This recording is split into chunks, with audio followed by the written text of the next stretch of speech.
আপনাকে প্রথমে অপহরণ করবে, তারপরে আপনাকে কোথাও নিয়ে যাবে যেখানে অজ্ঞাত স্থান, এবং তারপরে আপনাকে যদি খুঁজে না পাওয়া যায় তাহলে আপনি গুম হয়ে গিয়েছেন। প্রতিটি বাহিনীর জন্য প্রকৃত নীতিমালা তৈরি করা হয়, যে নীতিমালা মানুষের অধিকারকে ক্ষুণ্ণ না করেই জনগণের নিরাপত্তা বিধান করতে পারে এবং রাষ্ট্রের নিরাপত্তা বিধান করতে পারে। সংস্কারের প্রয়োজন আছে, কিন্তু গোয়েন্দা সংস্থার কাজ তো গোয়েন্দাগিরি করা, ফলে তারা সবার উপরে গোয়েন্দাগিরি করবে যদি দরকার মনে করে আর কি। সবাই বলতে আমরা সাধারণ নাগরিকরা না, কিন্তু ধরেন যদি কোনো নাগরিক এরকম হয় যে যার কাছ থেকে রাষ্ট্রের হুমকি পাওয়ার সম্মুখীন হতে পারে, কিংবা গুরুত্বপূর্ণ কোনো তথ্য কিংবা কোনো বিষয়ে তাদের কোনো নেতিবাচক ভূমিকা থাকতে পারে, তো গোয়েন্দারা তো খোঁজ খবর করবে, এটাই তো স্বাভাবিক, তাদের কাজই তো গোয়েন্দাগিরি করা। তাই অভ্যন্তরীণ বিষয়ে তো গোয়েন্দাগিরি করার কথা, এমন তো নয় যে আপনি আমাদের প্রতিবেশী দেশে গিয়ে গোয়েন্দাগিরি করবেন, সেটা তো আসলে করার কথা না। অভ্যন্তরীণ গোয়েন্দারা ভেতরে গোয়েন্দাগিরি করবে, আর যদি এরকম কোনো গোয়েন্দা থাকেন যারা বৈদেশিক গোয়েন্দা, তারা বিদেশে করবেন। কিন্তু আমি যেখানে আর কি আমার ব্যক্তিগত মতামত আছে, সেটা বলার আগে আমি বলি যে গুম কমিশনের নিশ্চয়ই যুক্তি আছে কেন তারা এটা করতে বলেছেন, সেই যুক্তির প্রতি আমি শ্রদ্ধাশীল। কিন্তু মূল বিষয় হচ্ছে যে কোনো বাহিনী তার নীতি দিয়ে পরিচালিত হয়, এবং সেই নীতিতে যদি সে ঠিক থাকে তাহলে তো অন্যায় করার কথা না।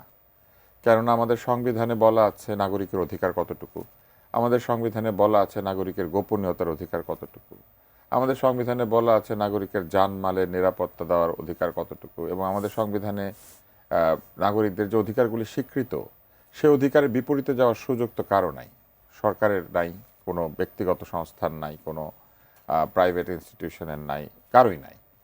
সেক্ষেত্রে নীতিমালা অনুযায়ী যদি বাহিনীগুলি পরিচালিত হয় তাহলে তো কোনো অসুবিধা থাকে না, এবং বিলুপ্তি আসলে কোনো সমাধান না। সংস্কার একটা সমাধান, কিন্তু তার চেয়ে বেশি সমাধান হচ্ছে যদি প্রতিটি বাহিনীর জন্য প্রকৃত নীতিমালা তৈরি করা হয়, যে নীতিমালা মানুষের অধিকারকে ক্ষুণ্ণ না করেই জনগণের নিরাপত্তা বিধান করতে পারে এবং রাষ্ট্রের নিরাপত্তা বিধান করতে পারে, তাহলে কিন্তু আর কোনো সমস্যা থাকে না। আপনি র্যাবকে বিলুপ্ত করলেন, কিন্তু গুম আসলে হয় কিভাবে? অস্ত্রধারী লাগে, কেউ এসে তো নিরস্ত্র ব্যক্তি একজন আরেকজনকে গুম করা খুব কঠিন। ফলে অস্ত্রধারী ব্যক্তি এবং যিনি পারমিটেড অস্ত্রধারী, অর্থাৎ যাকে সরকার অনুমতি দিয়েছেন অস্ত্র বহন করার জন্য, এমন বাহিনী বা এমন বাহিনীর কোনো সদস্য কিংবা এরকম কোনো ব্যক্তি এসে আপনাকে প্রথমে অপহরণ করবে, তারপরে আপনাকে কোথাও নিয়ে যাবে যেখানে অজ্ঞাত স্থান, এবং তারপরে আপনাকে যদি খুঁজে না পাওয়া যায় তাহলে আপনি গুম হয়ে গিয়েছেন।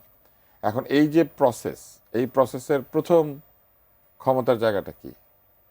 প্রথম ক্ষমতার জায়গা হচ্ছে সরকারের অনুমতিপ্রাপ্ত অস্ত্রধারী বাহিনী। তাহলে যাদেরকে সরকার অস্ত্র দিচ্ছে তাদের অস্ত্রের দায়িত্ব কিভাবে পালন করতে হবে সেই নীতিমালা থাকলে তো তাদের কাউকে অপহরণ করার কথা না। অপহরণ তো কোনো স্বীকৃত পদ্ধতি না, আমাদের কোনো আইনে তো অপহরণ নাই। এবং তারপরে কি, তারপরে অজ্ঞাত স্থানে নিয়ে যাওয়া, সেটারও তো বিধান নাই। কোথাও নিয়ে গেলে আত্মীয় স্বজনকে জানাতে হবে, উকিলকে জানানোর সুযোগ দিতে হবে, এবং তারপরে তাকে কোর্টে প্রডিউস করতে হবে, তাহলে সেই আইনও তো নাই। এবং তারপরে কি, তারপরে আপনি তাকে কি বিনা বিচারে কোথাও নিয়ে উধাও করে দিতে পারেন, সেটাও তো নাই। তাহলে এই যে তিনটা জিনিস তো অলরেডি নাই, যে জিনিস নাই সে জিনিস তারা করেছে। তো যদি তাই করে থাকে তাহলে তারা অন্যায় করেছে, অপরাধ করেছে। এখন এই অপরাধের জন্য কি বাহিনী বিলুপ্ত করা দরকার, নাকি এই বাহিনী যাতে এগুলি মানে সেই ব্যবস্থা করা দরকার, কোনটা?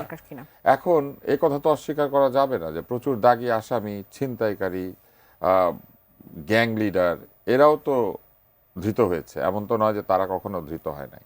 তাই আমি মনে করি আবেগের বশবর্তী না হয়ে বরং এমন নীতিমালা তৈরি করে এই বাহিনীগুলিকে সংস্কার করা উচিত যাতে বাহিনীগুলি জনগণের স্বার্থে কাজ করে, জনগণের স্বার্থের বিপরীতে না যায়। আর তা না হলে আপনি একটা বাহিনী বিলুপ্ত করবেন, আরেকটা বাহিনীকে দিয়ে সরকার এই কাজ করাবে না, নতুন বাহিনী লাগবে না, আরেকজনকে নির্দেশ দিবে, ধরেন পুলিশকে দিয়ে করালো, কিংবা ধরেন অন্য কোনো কাউকে দিয়ে করালো। এটা তো আসলে মূল জায়গাটা কিন্তু আসলে অস্ত্রের ক্ষমতা।